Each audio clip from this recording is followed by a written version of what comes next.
Hello. Hello. I am Ho Xiu Feng and my partner is Xiu Bento. And we are doing our FIP topic is the e-health mobile app for dietitians. We are working on the mobile app which is for the dietitians to use. In fact, dietitians in Hong Kong still need to bring many papers which recording the nutrition products information to the ward. They need to look up the product information from those papers and do calculations and comparisons by themselves. That would take them a lot of time. So it would be good to have an app for them to do the job.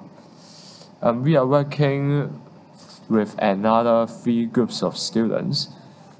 They set up the server and they implement the basic functions of the app on iOS and Android. And our group is to implement and design two enrichment functions, which are the automated data entry from image and the nutrition information retrieval for barcode. And to do these two functions, first of all, we need to write out the standard schema for the nutrition information. So let's talk about the standard schema. For now, there are thousands of different products on the market.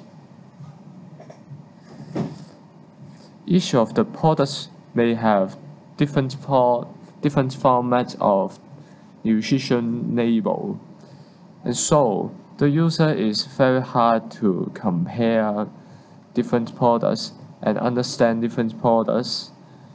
And also some of the important information may also be lacked.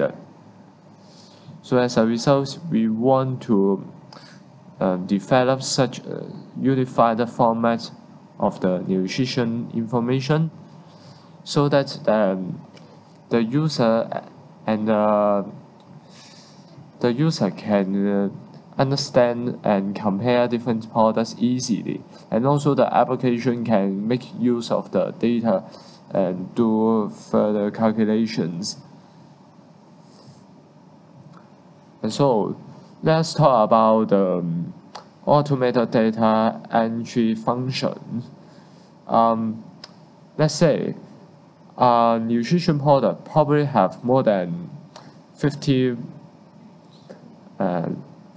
items to enter, so it is very time consuming for us to manually enter the data. So we have this function which takes an image as an input, and then it can automatically fill in the data for us. I'm Marcus. In the following, I'm going to introduce how the image recognition function works. This function can be divided into two main parts: text extraction by Google Vision API and result organization. For text extraction, first, the app obtains an image from the user. It could be either browsed in the internal storage or taken by the phone camera. Second, the app initializes an API request using the image. The API sends the request to Google servers, asks them to analyze the image. Google uses machine learning algorithms to train OCR method and applies such method to extract text content from image. As each word occupies some space in the image, Google regards a word as a quadrilateral area. Then record the coordinates of the 4 vertices of each word and use such information with the text content to represent each word. Hence, we cannot directly identify whether two words are in the same line, and further processing is necessary. For result organization, first, the app applies hierarchical clustering in order to put words together and identifies whether they belong to the same line. And here, I applied single linkage instead of average or complete linkage, as we want to form groups by their own density rather than to form fixed number of groups.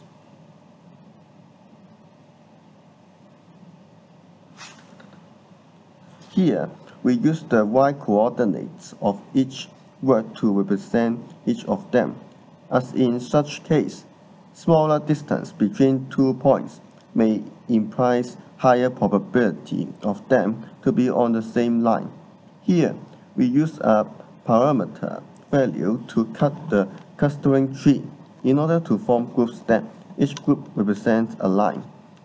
We use an average height of each word times 0.65 as the parameter. By many times of testing, we obtain this value as the optimized value. Any cluster with size less than such value must be on the same line.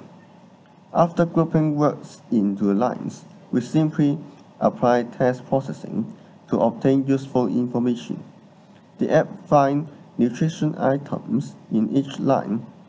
If any item is found, it will extract the corresponding value in the same line. Finally, the app displays the value of each item on the phone. As shown in the following, the testing and results of the image recognition function. First of all, the case 1 is a nutrition label in bordered table, which has low resolution. The result is a recognition rate about 60%. And the second case is a nutrition label in colored table, which has higher resolution, and it results in about 72% recognition rate. We can observe that with borders at a noise, it will disturb the accuracy of the image processing rate. And also, higher resolution may solve the accuracy problem.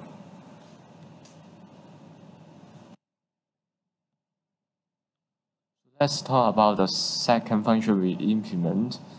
It is the nutrition information retrieval via barcode. How does it work? Well, it is simple. So the user first of all press the button to open up a barcode scanner, and then they can scan the barcode on a nutrition item, and then the barcode number is captured. After that, it will download data from our database and then store the data on the mobile app, on the mobile phone locally. And after that, it will use the scanned barcode number to search for the product in the database. And if the product information is found, then it will display it. We have handled some exceptional case. For example, if no internet connection, then the local stored data will be used. If there is no internet connection and also no local data available, it will show error message and ask the user to try again with internet connection. If no matching ID is found in the database, it will also show the corresponding error message. So here's the testing and the result.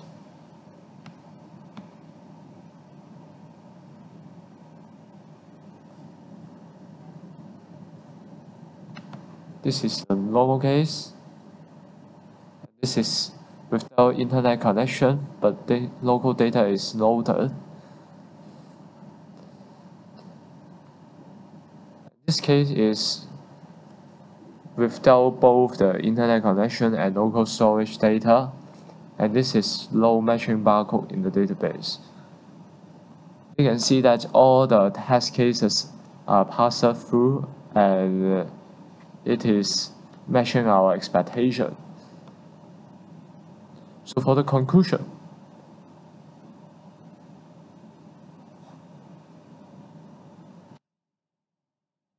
for the standard schema for nutrition information, we have built a comprehensive standard schema that covers all information needed by the dietitians, and able to map different alias names of nutrition items to our standard name. For the nutrition information retrieval via barcode, the function works properly and able to handle all exceptional cases. For automated data entry from image, this is the most challenging part of our FIP. We studied a lot of machine learning theories. We tried out various tools and softwares to counter the problem we face. Fortunately, we found solutions and get a quite good result. I think this function have great potential to be used in the industry.